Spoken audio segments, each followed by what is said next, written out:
عليكم ورحمة الله وبركاته. طلاب الصف الرابع الابتدائي وأولياء أمور طلاب الصف الرابع الابتدائي، يا رب جميعا تكونوا بخير. هنتكلم النهاردة عن الدرس الثاني في الوحدة الثانية بعنوان تطور مدينتنا. يعني إيه؟ يعني مدينتنا اللي احنا عايشين فيها أو القرية اللي احنا موجودين فيها ما كانتش بالشكل اللي هي عليه دلوقتي. تعالوا نشوف شكل القرى والمدن زمان وشكل القرى والمدن دلوقتي. هو ده اللي هنتكلم عنه في الدرس بتاعنا، وهناخد الادوات اللي كان بيستخدمها الناس زمان وكمان الادوات اللي احنا بنستخدمها دلوقتي. على فكرة الدرس ده من اسهل الدروس اللي موجودة عندكم في مادة الدراسات الاجتماعية، مش هطول عليكم كتير، يلا بينا.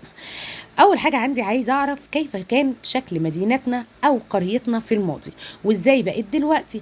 انا عندي صورتين قدامي اهم، بقول ده الشكل. الصورة الاولانية دي صورة للمدينة زمان، واما الصوره اللي تحت دي فهي صوره لبعض المدن دلوقتي، وده حي من الاحياء السكنيه الجديده اللي الدول عاملاها. تمام، نبدا نتكلم عن شكل المدن زمان وبعد كده نتكلم عن المدن دلوقتي. خد بالك لو بصيت على الشكل اللي قدامك او الصوره اللي قدامك دي هتلاقي ان المنازل اللي فيها كانت منازل بسيطه، يعني ما كانتش منازل حديثه ولا عاليه ولا متطوره زي المنازل بتاعتنا دلوقتي. تمام، الطريق كانت الطرقات ضيقه، الطريق كان ضيق وغير ممهد، يعني مش متسفلت. الارض ما كانتش متسفلته، واظن واضح جدا في الصوره اللي قدامكم اللي ممكن نكبرها شويه كمان. يبقى تاني اول حاجه خدنا بالنا منها ان المنازل كانت بسيطه، اما الطرقات فكانت ضيقه وغير ممهده. طيب ايه كمان؟ لو بصينا على وسائل المواصلات اللي قدامكم دي شايفين ادي وسيله واحده اللي هي عربيه بيجرها حمار. فكانت وسائل المواصلات زمان محدوده، مش زي دلوقتي احنا عندنا وسائل مواصلات كتير. يبقى انا عشان اتكلم عن الجزء ده انا هتكلم في 3 حاجات. رقم 1، المنازل مالها كانت بسيطه، خلاص كده.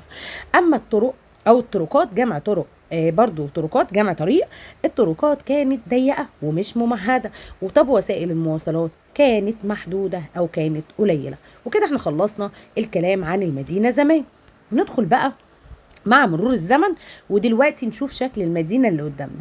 هقول لك اللي قدامك ده كومباوند بنقول عليه أحياء سكنية أو حي سكني، وفي أحياء كتير جدا جدا جدا عملتها الدولة. يعني إيه؟ ممكن تلاقي بقى أحياء كده، نقول أسامي كده، مثلا الرحاب، الشيخ زايد، كل دي احياء انتوا سمعتوا عنها. اكتوبر، حدائق الاهرام، كل دي احياء سكنيه. تخش كده المدينه من دول او كومباوند من دول تلاقي البيوت كلها منظمه ومنسقه شبه بعض، كل بيت تحت منه جنينه، فدي بنقول عليها عندي احياء سكنيه جديده. اما المباني فاحنا قلنا ان المباني زمان كانت بسيطه، طب دلوقتي المباني ايه؟ حديثه ومتطوره.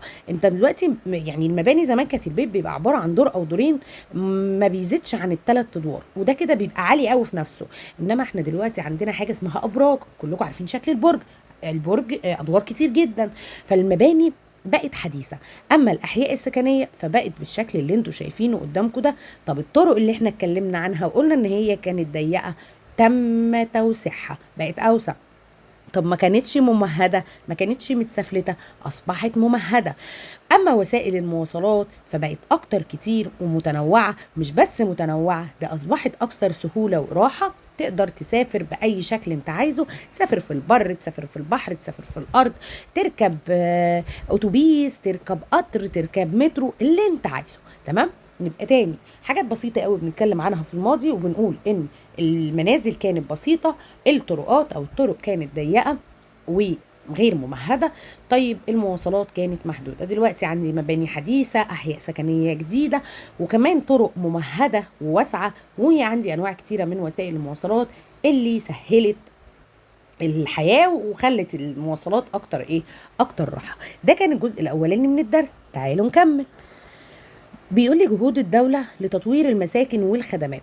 تبذل الدولة جهودا كبيرة عشان تطور القرى والمدن المصرية. طب من هذه التطويرات أو من هذه الجهود عشان تطور القرى والمدن هديكم أمثلة كتيرة قوي على كل حاجة من الحاجات اللي احنا بنتكلم عنها دي.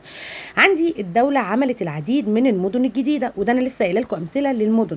المدن اللي اتعملت فوق دي كانت في مناطق صحراوية، وعلى فكرة مدن حديثة جدا وفيها كل الخدمات، مدارس ومستشفيات وأندية، كل حاجة موجودة جواها.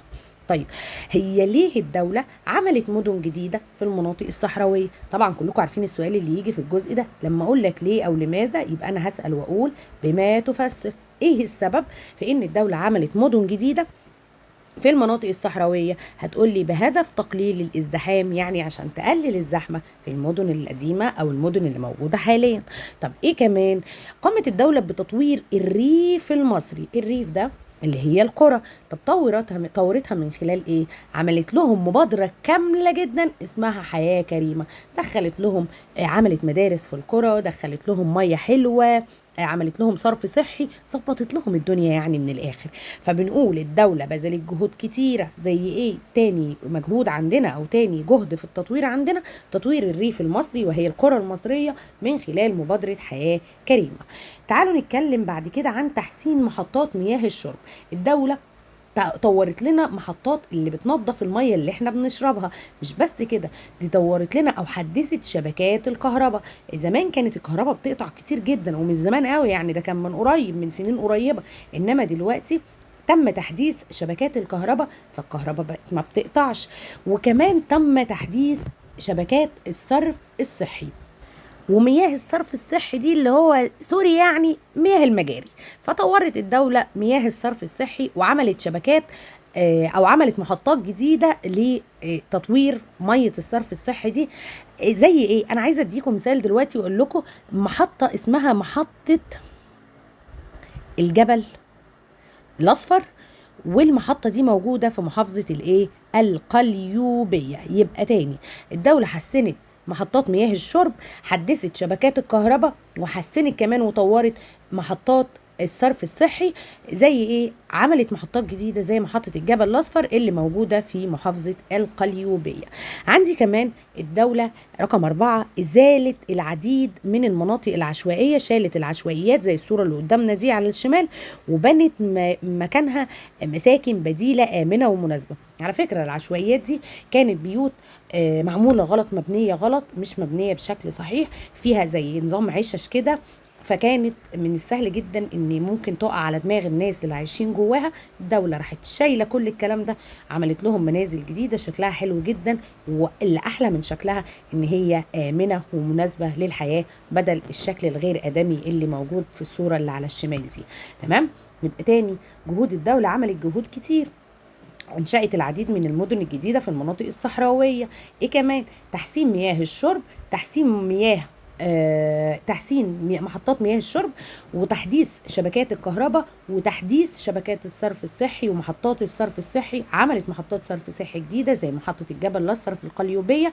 ايه كمان؟ تطوير الريف المصري من خلال مبادرة حياة كريمة، إزالة العشوائيات وبناء مساكن جديدة مكانها آمنة ومناسبة للحياة، ان الناس تقعد فيها وتعيش حياة كريمة. وبما اننا في شهر اكتوبر، فحلو قوي ان احنا نتكلم عن حرب اكتوبر اللي حصلت سنة 1973، اللي طبعا كلكم عارفين ان هي كانت بين اسرائيل ومصر. ونتكلم عن بعض المدن اللي تعرضت لاضرار كبيرة او حصل فيها دمار كبير بسبب الحرب دي، ولكن بفضل المقاومة الشعبية اللي هم أهلها والجيش المصري والشرطة قدروا يخرجوا العدو الإسرائيلي من المدينة. وبعد كده بقى أهالي مدينة السويس قاموا ووضبوها وطوروها ورجعوها تاني نابضة بالحياة من جديد، يعني رجعت تاني من جديد، بل بالعكس أحسن ما كانت من الأول، وأصبحت رمز مهم جدا للصمود والتحدي. تعال نشوف القصة كده. بيقول لي ايه؟ بيقول لي بيروي احد ابطال المقاومة الشعبية في مدينة السويس، حد من اللي كانوا عايشين في مدينة السويس ايام حرب اكتوبر 73. قال لنا ايه بقى؟ بيقول لي تعرضت اجزاء كبيرة من مدينة السويس لأضرار كبيرة، وتدمر عدد كبير من المباني فيها نتيجة للقصف اللي صاحب محاولات العدوان الإسرائيلي دخول المدينة. يعني الإسرائيليين عشان يدخلوا المدينة طبعا كانوا بيضربوا عليها وبيضربوا على اهلها. تمام؟ فتعرضت لقصف جامد جدا جدا جدا، زي الصوره اللي قدامنا على اليمين دي، اللي هي انا هعمل عليها رقم 1 اهي. تمام؟ لكن المقاومة الشعبية وقوات الجيش والشرطة تصدوا ليهم ببسالة ومنعوهم من دخول مدينة السويس. يبقى إسرائيل ضربت في مدينة السويس عشان خاطر تدخلها، ضربت في المدينة بهدلتها بالشكل اللي قدامنا ده. بس مين اللي تصدى لها؟ تصدى لها 3: المقاومة الشعبية اللي هم أبناء المدينة، الشعب بتاع المدينة، وقوات الجيش المصري اللي بيحمي بلدنا ومعاهم الشرطة. تصدوا لهم يعني وقفوا لهم ومنعوهم من دخول المدينة واحتلالها. المهم بعد ما انتهت الحرب بانتصار مصر، خلاص خلصت الحرب وخلصنا من اسرائيل وما قدرتش تحتلنا ولا تفضل عندنا. طب ايه اللي حصل بعد كده؟ تعاون اهالي السويس جميعا، اتجمع بقى اهالي السويس وتعاونوا مع بعض. هيعملوا ايه؟ لإعادة بناء مدينتهم. بصوا الصورة دي والصورة دي، يعني اتجمعوا وقرروا ان احنا بدل ما المدينة بتاعتنا خربت كده وباظت كده واتدمرت كده، نعمل ايه؟ تعالوا نطورها مع بعض. كلهم مع بعضيهم قرروا ان هم يطوروها ويرجعوها مرة جديدة بالشكل الجديد اللي قدامنا دي. فبنقول حتى عادت نابضة بالحياة، يعني رجعوا لها الروح تاني، ردوا فيها الروح من جديد، واصبحت رمزا ومثالا للصمود والايه، للصمود والتصدي زي ما قلت لكم في اول الجزئيه دي. خلاص، يبقى انا عندي مثال ان مدينه السويس العدو الاسرائيلي ضربها جدا، بهدلها جدا، ولكن المقاومه الشعبيه اللي هم اهالي السويس ومعاهم الجيش المصري ومعاهم